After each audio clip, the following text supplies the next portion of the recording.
I'm going to tell you guys that there is no perfect way to herald the gospel. If you're doing it opportunely and inopportunely, and your steps are prepared by God, then you cannot screw up heralding the gospel. You are a living, breathing word of God. I just had the idea, especially with all the legal shit that's happening in the U.S., and I mean globally. People think they have human rights. I have thought for many years that human rights are just they're a made-up term to make you think that you are owed something by being alive. That's not to say that you don't need food, water, warmth, protection from the elements, cold, and love. It's not to say that you don't need these things. It's that if you think you can get that out of this world, then you're fucking wrong. It all comes from God. All the good stuff comes from God. All the evil comes from God.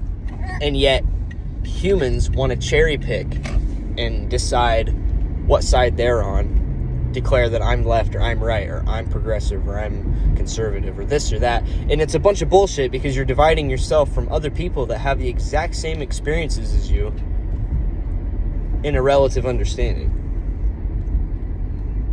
They were born, they cry, they bleed, they suffer.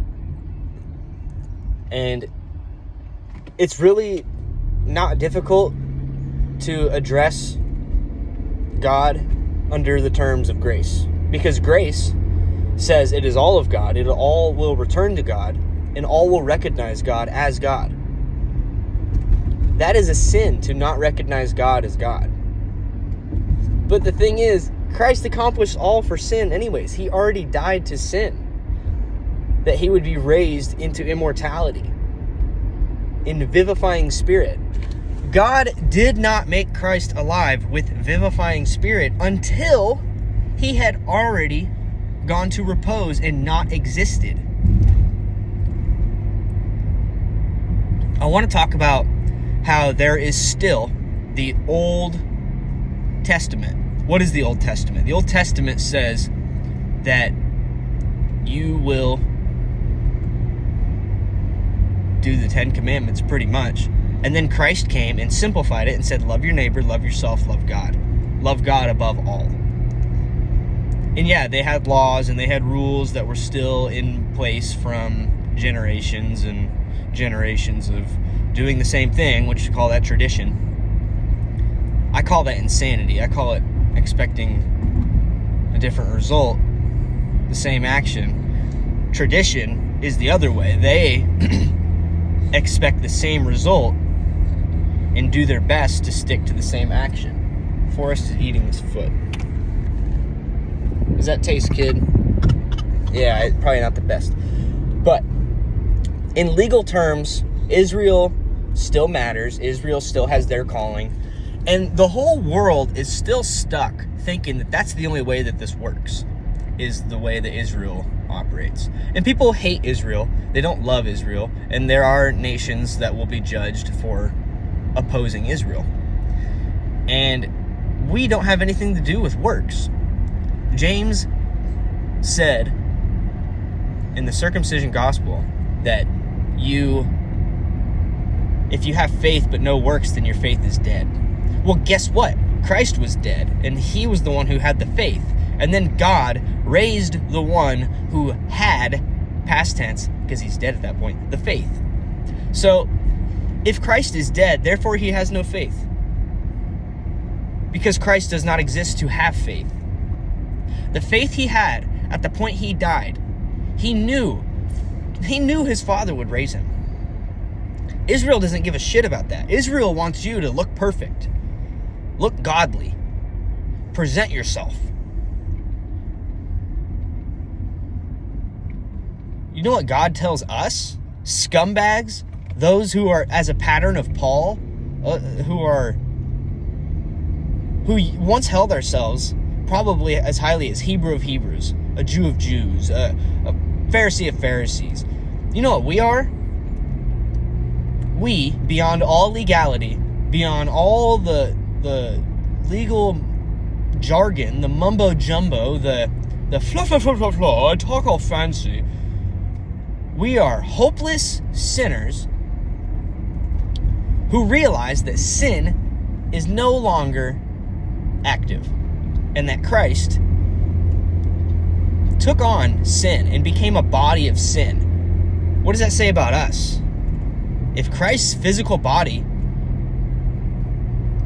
and all the sin manifested into it, all the sin was cast, all of the missing of the mark was cast onto Christ, and he was blamed unjustifiably in our relative earthly understanding, that God would make something new. That body that Christ died in, that is a terrestrial rendition. That's the blueprint.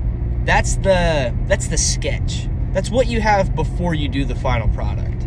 That final product is alive in spirit beyond the reach of death. Christ holds the keys to death and Hades, the unseen. What do you have to fear? What do you have to purge from yourself that Christ hasn't already totally taken care of? Many, many lifetimes before you were even born. And God knew. He knew who you were before you were born. God is amazing. He's not like us. He doesn't need to have a baby be born in order to love it and know it. He's putting it together in the womb. He thought of you before the world was. He sees all of his creation, all of life together as one. He sees that now. But he is also going through time with us. God is not like us. He doesn't have a set of eyes to see. He's aware of what he has planned. He's not throwing himself for a loop by making Christ alive beyond the reach of death. He planned this all along. Adam was the archetype to pretty much say, man, the guy wants flesh. Christ only did what he saw the Father doing, and he saw himself at the all in all. He saw himself complete. He sees himself complete now. He looks at us and sees who we are, who we're going to be. So never mind the legal mumbo jumbo, never mind the jargon, never mind trying to make sense of the law. If you don't herald grace and live grace, then don't worry about it. But if you're called into this to be heralding love and grace and peace and joy and Christ vivified, never stop. You're doing it ceaselessly. It's natural. It pours out of you. Grace, above all else, is joy and love of God. Just like this little guy is for me. Oh, so precious. He lost his sock. I don't know where, but he's going to mommy's with one sock. Grace, love, peace, stay crush. We're on our way to Neahaka soon. This might upload on the way. It's in a short video, but we're going to go check out the venue with William Fay for the conference that's coming up in September. I think it's September. Go to thebiggestjesus.com. It's my dad's website, Wesley Fallen Camp. And he's got some information on the event. Yeah. So we're going to get driving soon. I'm running late per usual, but right on God's time. I need to be more responsible, but that's God's calling, and I'm not being a fatalist. I'm telling you, I'm just not condemning myself for old ways still sticking around. That dead body that's being dragged behind me it's not me. God calls us a new name. He calls us Christ. He calls us his. Grace, love, peace, stay crush. Say hi to Forrest. Wave. Say bye-bye. Wave. You wave. You say bye-bye. Bye. Bye. You say bye. Bye. I love this kid. Crucial.